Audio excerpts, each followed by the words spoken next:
안녕하세요. 대한기능학 회장 관H 클리닉 대표원장 이재실입니다. 반갑습니다. 지난 시간에 만성 피로를 유발하는 원인으로 부신 피로에 대해 알아봤는데, 이번 시간에는 뇌의 피로를 유발하는 신경 전달 물질에 대해 알아보려 합니다.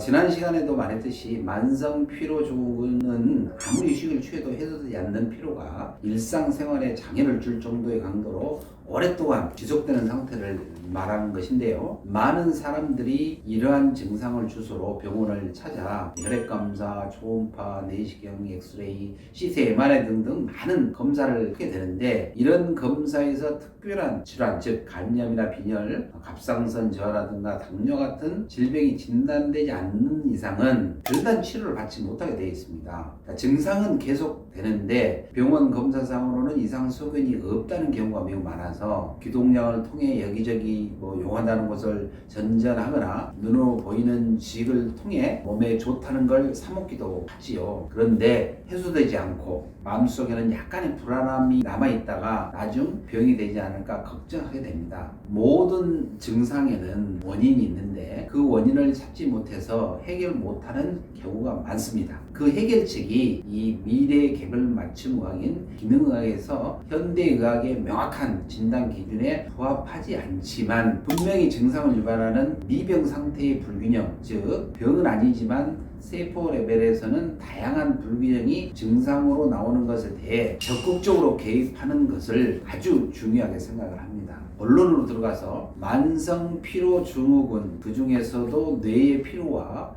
신경 전달 물질의 불균형으로 인해 발생하는 만성 피로 증후군은 기능학의 범주에서 기본적으로 원인을 찾아 효과적으로 치료할 수 있는 질환입니다. 신경 전달 물질이란 뇌의 신경 끝에서 분비되는 물질로서 도파민, 노아에프네프린, 세로토닌, 가바와 같은 물질들이 있는데, 이들이 우리가 느끼는 행복감, 의욕, 활력, 집중력, 만족감 등을 만들어주는데요. 도파민은 활력과 의욕을 증진시켜주고, 노아에프네프린은 집중력과 즐거움, 세로토닌과 가바는 통증이나 만족감, 안정감 같은 것과 관련이 되어 있습니다. 만약 물질이 부족하면 불안, 우울, 통증과 같은 증상을 느끼게 되는 것이죠. 그렇다면 이런 신경 전달 물질이 불균형이나 고갈되는 요인이 무엇일까요?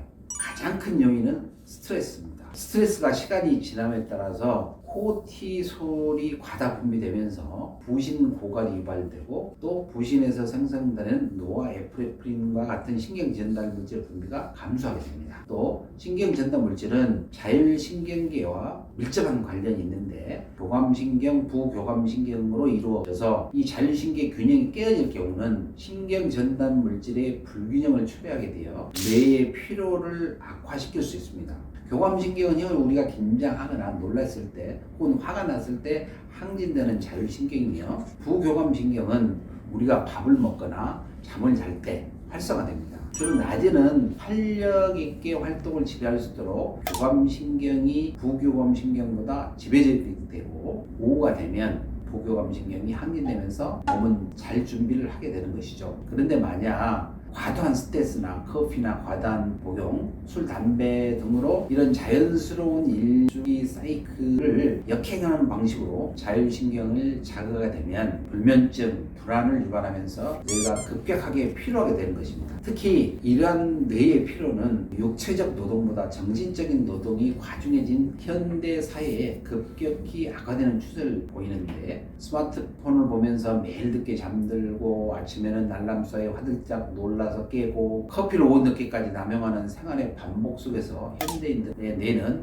모두 지쳐가고 있는 것입니다. 기능학에서 불면이나 불안, 우울, 피로, 통증 등의 증상이 육체에 큰 이상이 없음에도 계속된다면 기능학적 검사를 통해 나에게 고갈되거나 과다한 신경 물질이 무엇인지를 파악하고 자율신경계의 균형도 역시 평가할 수 있습니다. 만약 도파민 부족에서 활력과 의욕이 떨어진 사람은 도파민의 합성 원료가 되는 타이로신이라는 아미노산을 제공하고, 세로토닌이 부족하여 예민하고 불안하여 불면증 같은 증상이 있는 사람에게는 트립토판이라든가 비타민 B6 등의 원료를 공급하는 치료를 할 수 있는 것입니다. 그 밖에도 뇌의 피로를 해소할 수 있는 방법은 수면이 두 가지 종류가 있는데 그 중에 넌렘 수면 시간이 있는데 이거를 늘려서 깊은 잠을 잘 수 있도록 하고 인체의 자율신경계의 주기를 거스르지 않을 정도의 적당한 운동, 매일 깨끗한 공기를 마시고 햇볕도 쬐이고 적당한 더운 물에 전신욕을 30분 이상 해주고 스마트폰 사용을 줄이고 자극적이고 선정적인 미디어 노출을 피하는 것입니다. 스스로 강박적이고 부정적인 사고를 멈추고 긍정적이고 행복한 생각을 하며 좋은 사람들과 함께 웃고 이야기하는 것 역시 무척 큰 도움이 됩니다. 많은 이들이 육체적 피로와 달리 뇌의 피로를 쉽게 간과하고 지나치게 되지만 뇌의 피로 역시 우리가 늘 관심을 가지고 돌봐야 하는 영역이라는 것을 잊어서는 안 되겠습니다. 오늘도 파이팅 하시고 행복하시고 건강하시길 바랍니다. 감사합니다.